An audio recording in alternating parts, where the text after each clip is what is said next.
Bonjour à tout le monde, j'espère que vous m'entendez bien.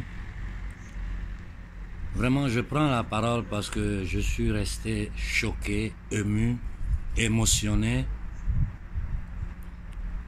quand j'ai reçu le vocal de cette femme, Awa Kone, je crois, du Burkina Faso, une femme de plus de 80 ans, qui m'a fait envoyer un vocal par sa petite fille parce qu'elle voulait entendre ma voix pour être sûre que je vais bien, vu que dernièrement, certains de nos frères de combat sont pourchassés, je dis bien sont pourchassés par l'élite occidentale. Je ne veux pas être critique. Même si je critique, je fais une critique constructive. Ce n'est pas seulement pour dire non, lui là est comme ça ou lui là est ceci, que ça ne nous envoie rien. Mais il faut que nous lisons le monde dans sa réalité. J'ai toujours essayé par tous les moyens de vous mettre en garde, d'avertir la société civile africaine si ce qui est cette satanique là, cette kabbaliste qui gouverne ce monde. Et aujourd'hui, après des décennies de combats, je me rends compte qu'une grande partie, la majorité des Africains a compris exactement pourquoi nous sommes dans la misère, depuis quand ça a commencé, et quelle est l'intention de ces forces du mal vers notre peuple.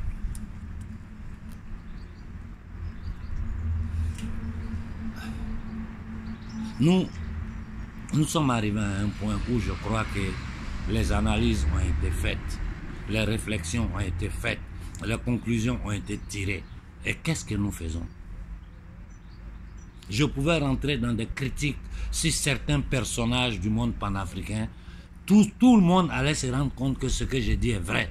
Mais ce n'est pas ce que je veux. Je ne cherche pas la division. Je veux l'union, je veux l'action pour que notre peuple puisse sortir de là. Aujourd'hui, quand je le disais il y a quelques semaines de cela, que le coup d'État en Guinée a été fait par l'OTAN, c'est-à-dire les Américains et leurs alliés, les gens sont sortis, il y a des gens qui sont allés appuyer le gouvernement. Les gens ont essayé de nous dénigrer parce que nous étions en train d'essayer d'avertir notre peuple de la Guinée de ce qui était en train de se passer. Aujourd'hui, il y a eu une interrogation où le général américain qui s'occupe de la logistique en Afrique a dit clairement que ce sont eux qui ont financé, qu'ils entraînent, je l'ai déjà dit, mais eux-mêmes ils le disent maintenant, qu'ils entraînent certains soldats africains pour faire des coups d'État contre tous les régimes qui ne veulent pas s'aligner derrière Washington, derrière Paris, derrière Bruxelles. Voilà, c'est tout. Seulement hier tard dans la nuit, j'ai été informé du mouvement de l'armée française dans la frontière entre le Tchad et la République centrafricaine. Ce qui se passe au Congo est sous nos yeux. Je ne lis même plus les messages. Depuis quelques semaines, je ne réponds pas aux messages, je n'écris à personne. Parce que j'ai besoin, de recharger mes énergies, de voir quelle stratégie utiliser, vu que dans le monde panafricain, cette lutte est devenue maintenant un show. C'est-à-dire, il y a des gens qui sont là, on leur donne papier, ils lisent. Quand ils finissent de lire, ils dansent sur TikTok et les gens mettent des likes. Les gens mettent, pendant qu'ils sont en train d'attaquer le Mali, ils attaquent le Burkina. Le Niger est devenu les vaches logistiques. Ce qui se passe au Sénégal est sous nos yeux. Mais je dois reconnaître que dans le monde des étudiants africains, certains m'ont écrit, ils m'ont un peu relaté la situation.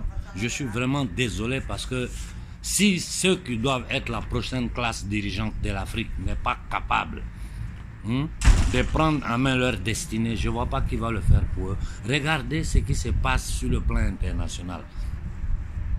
Regardez la géopolitique interne. Elle est très complexe, elle est très articulée. Je ne veux même pas aujourd'hui vous parler de ces pouvoirs obscurs là, parce que je vais chauffer votre tête pour rien. Je veux seulement que vous compreniez l'essentiel, que dans l'histoire de l'humanité, aucun peuple ne s'est jamais levé, ne s'est jamais assis et puis il a été libéré par ses oppresseurs. Ça n'existe pas. Regardez comment nos dirigeants sont violentés du matin au soir. Je dis bien ce que moi je critique, que j'attaque tous les jours là. Vous voyez un peu comment ils sont attaqués par l'élite occidentale. On les menace de ne pas s'aligner derrière la Russie.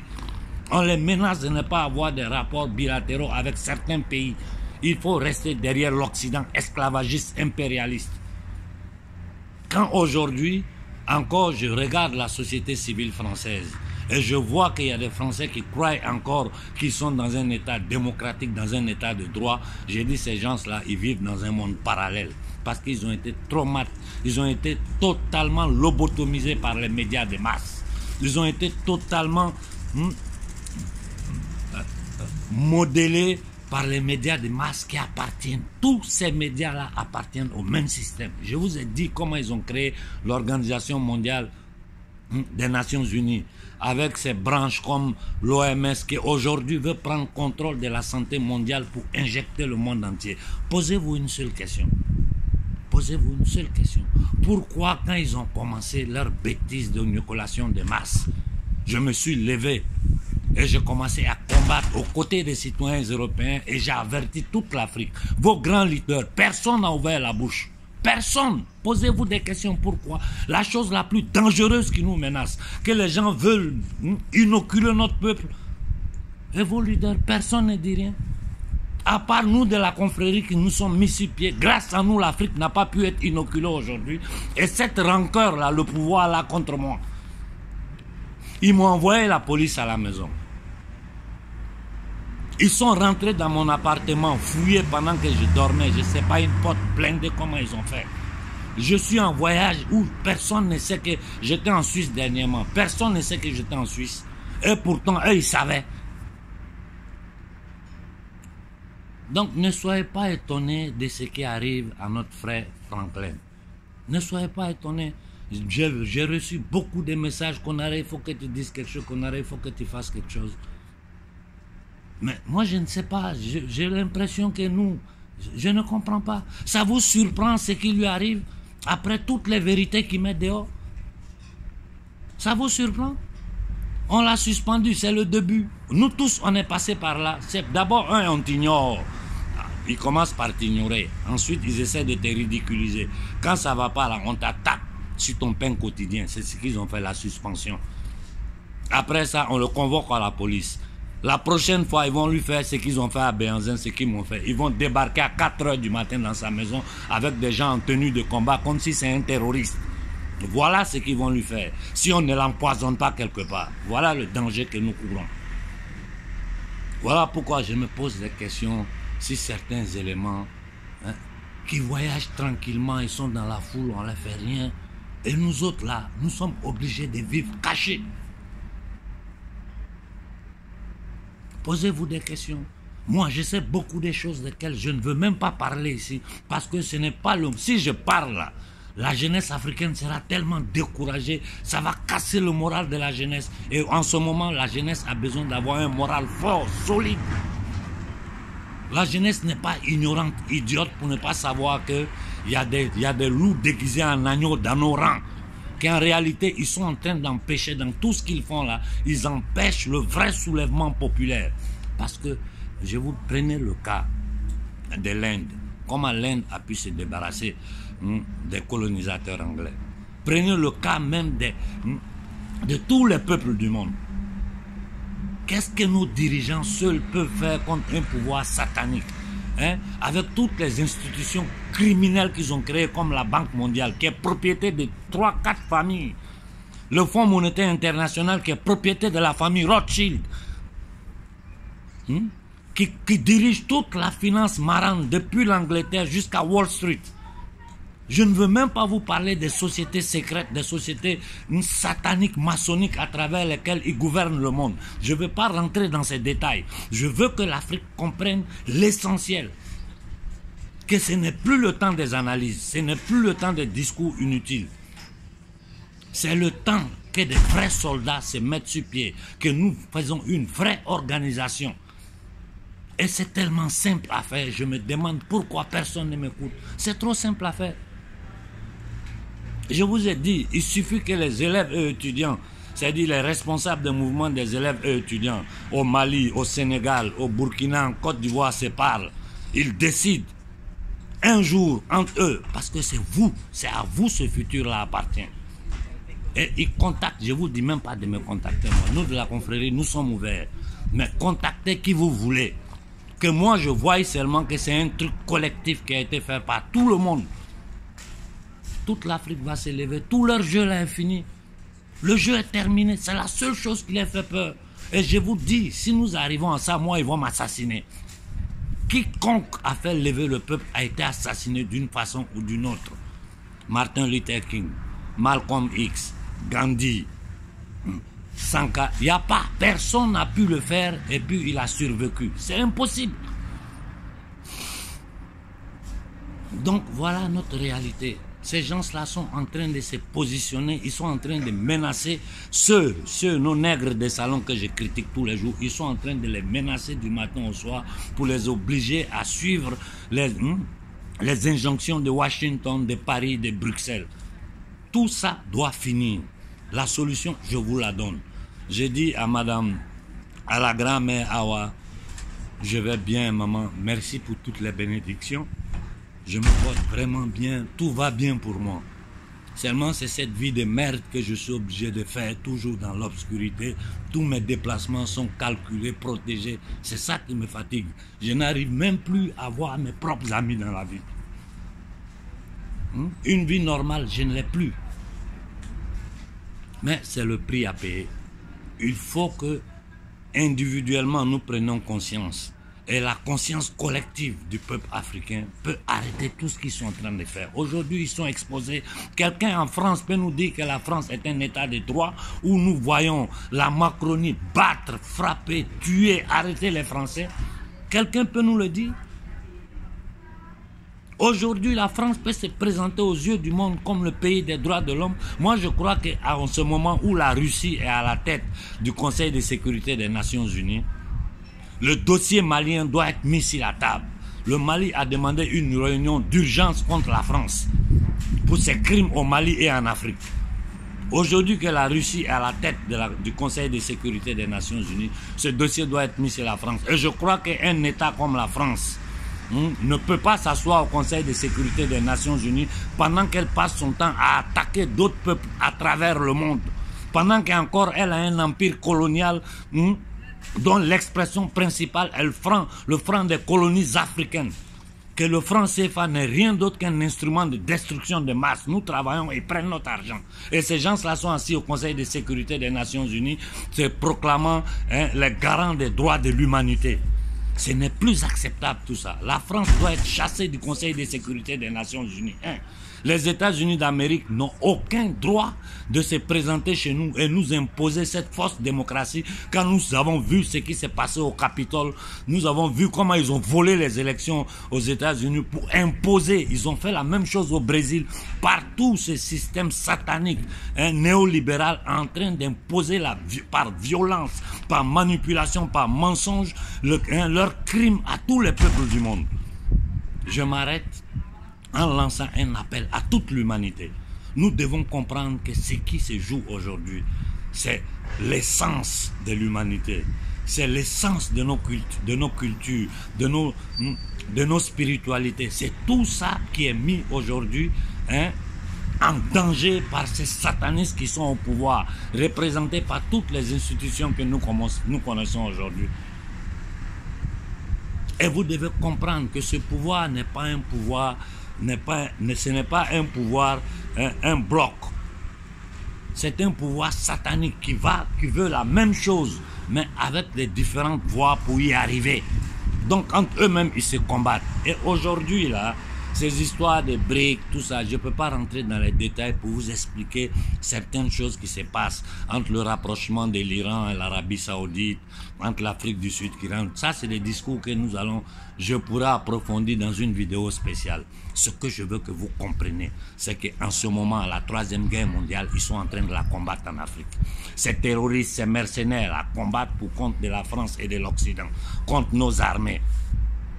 Et nos armées sont appuyées, aidées et ont la logistique de l'armée russe qui est en train de nous aider à nous débarrasser de ces bandits.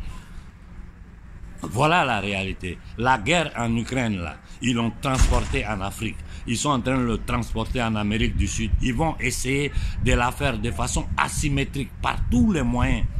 Je dis bien par tous les moyens à tous les peuples du monde pour imposer leur suprématie, pour continuer à dominer le monde par la violence, le mensonge et la manipulation. Il ne reste qu'à la société africaine une seule action, que nous arrivons à nous lever en masse aux yeux du monde entier. Vous allez voir que le destin de l'Afrique, le jour ou le lendemain, va changer. Parce que les Nations Unies vont trembler. L'Europe entière va trembler. L'Europe entière va trembler. Et ils ne peuvent rien sans nos richesses. Nous, aujourd'hui, nous sommes ceux qui sont en position de puissance. Qu'est-ce qu'ils peuvent faire?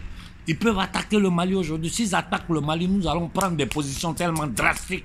C'est l'humanité entière qui va regretter tout ce qui a été fait à l'Afrique pendant 600 ans. Lèvons-nous pacifiquement. Ils ne peuvent rien contre nous. Aujourd'hui, ces nègres de salon ne peuvent plus nous violenter aux yeux du monde. Et je vous dis, partout, les gens vous parleront d'inoculation. Avertissez-moi. Maman Awa, je me porte bien. J'ai dit aux frères du Burkina, restez derrière le capitaine Traoré. J'ai dit ces histoires des banques mondiales, des fonds monétaires internationaux. C'est les discours que nous devons arrêter de faire en Afrique. Pourquoi Kadhafi a été tué? C'est parce qu'il a essayé de nous enlever de là. Ne commettons pas les mêmes erreurs. Hier, je disais aux frères et mères que je me sens comme Thomas Sankara, comme Kwame Nkrumah, même si devant ces géants-là, moi je ne suis qu'une mouche. Parce que je parle, je me rends compte que les gens ne voient pas ce que moi je vois. Et ceux qui voient, ils arrivent à être traînés dans des faux débats, dans des faux trucs, alors que la solution est simple. Le problème est là. Si nous ne nous levons pas, ils finiront par avoir le colonel Goïta. Ils finiront par avoir Ibé. Ils vont passer par tous les moyens. Je dis bien par tous les moyens pour maintenir leur suprématie sur l'Afrique. Parce que tout le plan global 2030, toutes les bêtises qu'ils disent, c'est basé sur la violation des droits humains en Afrique. C'est basé sur le pillage des matières premières en Afrique. C'est basé sur le chaos qu'ils sont en train de s'aimer en Afrique pour pouvoir avoir le contrôle sur tous nos biens. Et cette histoire d'immigration, j'ai dit en Italie ici, je passerai à la télévision les prochains jours pour décortiquer cette histoire d'immigration, expliquer aux Italiens pourquoi il y a l'immigration, ce qui se passe en Afrique du Nord et quelle fin ces gens-là font, c'est-à-dire nos jeunes qui arrivent en Europe ici, quelle est la fin qui leur est réservée. Voilà pourquoi je dis l'immigration de masse, nous devons la bloquer parce que c'est envoyer nos enfants à l'abattoir. Je suis assis ici, ce matin j'ai déjà donné 5 € à un Africain, un jeune du Nigeria qui a arrêté devant le tabacaï, là où je vais acheter les cigarettes. Il ne m'a même pas demandé. Je suis rentré, j'ai acheté mes cigarettes, je suis sorti, je lui ai donné 5 € parce que c'est mon fils qui est là, qui a arrêté là, qui a faim, qui a souffert en Afrique du Nord, qui a pris des bateaux, qui est arrivé ici. On écrit un petit papier, on lui donne, on enlève, il est livré à lui-même. Il ne sait pas où aller. Et devant tous les supermarchés, c'est ce que je vois. Cette humiliation que nous subissons partout dans le monde doit s'arrêter. Doit s'arrêter. Ils nous pillent, ils nous tuent, ils nous mettent dans le chaos. La jeunesse fuit. Et puis ici, ils viennent surfer sur ça dans leur politique. En Europe aujourd'hui, tous les Européens conscients ont compris que la droite, le centre, la gauche, tout ça travaille pour le même patron. C'est-à-dire les créateurs de la fausse monnaie, la monnaie de Babylone, qui n'est créée de rien. On est dans une fausse économie. Vous voyez tout en train de s'écrouler. Ce n'est que le départ. J'ai parlé 18 minutes. Je vais m'arrêter là. Je dis, je le répète, on a une seule chance de nous en sortir. Il faut lancer une manifestation à échelle continentale. J'ai dit à tous les frères de combat, même ceux avec qui je ne suis pas d'accord, mettons nos divergences, nos différences de côté, luttons pour donner dignité, liberté à notre peuple. Pour arriver à ça, il faut un soulèvement global de toute l'Afrique. Réfléchissons ensemble. Bonne journée à tout le monde et merci pour l'écoute.